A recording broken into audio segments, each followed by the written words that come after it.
Oscar Beauty Gala here in Beverly Hills to support Half the Sky Movement, which is a group that brings awareness to women's and girls' issues all around the world. And I'm joined today by our guest, Karen Bystedt, who is an amazing photographer who took this photo that we're looking at to my side. How are you today? Oh, I'm great. So nice to be here. Thank you for being here. So let's talk about this amazing work of art. What is the story behind it?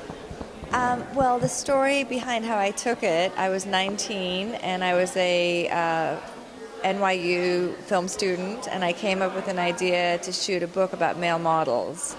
And I called the Factory or Interview magazine, and Andy Warhol himself answered. And I told him I wanted to photograph him as a male model, and he said yes. Wow, that's incredible. And how did you get started in this industry with photography and being around such big names like Andy Warhol?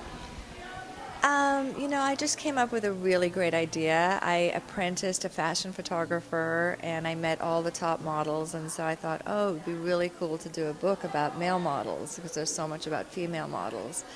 And actually, this particular shot is very interesting because I was just in Monaco this last year, and I did a charity event for the Special Olympics, and it's Princess Charlene of Monaco's favorite charity, and it turned out that Prince Albert actually bought this photograph. So it's in the palace in Monaco. Then I went to Milan Fashion Week, where Sharon Stone actually as well auctioned off this particular shot. And this is serendipity, going back to when I was very young and I was photographing Andy as a model and all those top models. The man who bought this painting as well for 50,000 euros knew the photographer that I worked for when I was 19 years old, and he called him.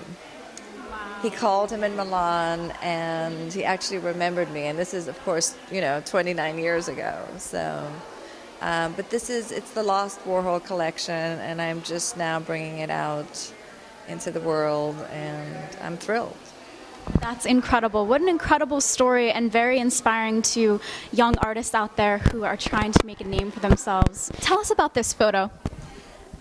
Well, this is Andy striking a pose. It turns out that Andy's secret desire was to be a male model, and when you look at all of these, he's actually doing modeling poses, right? So I did two setups. One was a close-up, and one was a three-quarter shot. And this is one of my black and white close-ups of Andy taking it very seriously, modeling. And then downstairs, I can show you a couple more that are a color. I love that. Andy Warhol wanted to be a male model. That's so interesting. I bet a lot of people don't know that. I don't think they do, because he really had a secret desire to be a model, and he was actually in a modeling catalog called Zoli Models. So he really does look very good in these shots. He does. He looks very dapper and very handsome. Yes. And how tall was Andy Warhol? Andy Warhol was pretty tall. I had forgotten myself, but he was about 6'1". He was a tall guy, so he could have been a model for sure. Karen, Andy's hair is so perfect in this photo. How did he attain that look? Well, it's a wig, and apparently he wore a special neat wig for my shoot. Normally he's known for wearing his fright wig, which is kind of this crazy, punky wig, but he must have had several wigs, and he wore this beautiful wig, and I noticed when I had them printed how perfect his hair looks, but so he wore his modeling wig for this, his neat modeling wig for this one. Interesting fact. I bet a lot of people out there didn't know that. Yeah, no, Andy always wore wigs. He always wore the white wig. That was his signature. So he must have had several wigs, and I did not see him without the wig. And I think he really appreciated the fact that I wanted to photograph him as a model, and I think my ability as a photographer is to engage people. I see the beauty in everyone, and I just go in there and try to connect and get people to connect with me, and he did that, and I think that's very rare. It's true, because most photographs you see of Andy, he's kind of like in the headlights. And I got him to engage with me, and so I think he's smiling down on me. And I also made him look very handsome. Yes, you did. So I know he would be very happy about that. I did publish 2 of these photographs, and I did publish that book. It was called Not Just Another Pretty Face. What inspires you as an artist? I love fashion. I love art. I love creativity. I just love people who are passionate about what they're doing. I went on to photograph actors who I thought were going to be famous, who were passionate about what they were doing. And they were Brad Pitt, Johnny Depp, Sandra Bullock. And so I think I have a good eye, and I recognize talent, and I always appreciate true artistry when people are really in it for the right reasons. I think whatever you do in life, as long as you're true and you're coming from, you love what you do, you can do anything. That's the beauty about being in America, by the way. And also, for us women, we have to really appreciate what we have. Yeah, never take your freedom for granted. And talk about your beautiful dress. It's amazing. Who designed that? Yes, let me show you the dress. His name is Nabil Hayari, and he's actually at this event. Hugh Carrari is doing perfume, and I actually met him in Monaco. He donated a dress for the fashion show, and he was kind enough to give me the dress for this event. And I'll just show it to you because it's so beautiful. Wow. And It's incredible. I don't usually dress like a princess. I usually dress like an artist, but today I feel like a princess. You do look like a princess, and the detail is so amazing, and it fits you so nicely. You look gorgeous. Yeah, we should say hi to him. He's Absolutely, here. yeah, we will definitely have to do that. One other question I had is, when you were starting out, when you were just beginning as an artist, what did you think about your future? Like, what did you see for yourself? Did you ever think that you would be at this point and taking celebrity photos and having such a name for yourself in the world of photography? I was always I never had any fear.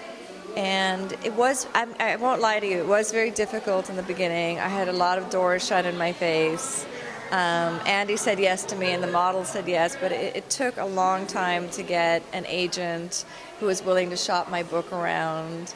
But I just believed in my idea. And, there were times when I was thought, oh God, I don't know if I can do this, but I just picked myself up again. And it reminds me of Sandra Bullock, who I knew very well. She was my neighbor and friend, and I remember in the beginning of her career, she kept thinking she was going to make it, and then, the film wouldn't do well. And I think persistence is key, and you have to believe in yourself. So that's really, you have to believe in yourself, and you have to be an individual. I'm very much about individuality, and I don't compare myself to anyone. I think that we all have something beautiful to give to the world. And I think that's the main thing I would like to share. That's amazing. Sure, embracing yourself and who you are, and that's wonderful, wonderful words. And I'm sure you've inspired a lot of people out there over the years. You certainly have inspired me. Oh, you're so beautiful too. Thank you. Now, where can people check out your work? Website? Yes, my website is KarenBystedt.com, BYSTEDT, and there's or you could contact info@KarenBystedt.com, and someone would get back to you. And I also am going to be having a show coming up at the Robert Berman Gallery in April, and I'm going to be on the cover of Fabric magazine. It's a big art magazine, so I'm very excited about that. So just Google me and you'll find me. I'm on Facebook. I love Facebook. I love Facebook too. Be my friend. Absolutely. Thank you so much, Karen. KarenBystedt.com. Please check her out. She's incredible. Look at her work. And thank you so much for being with us.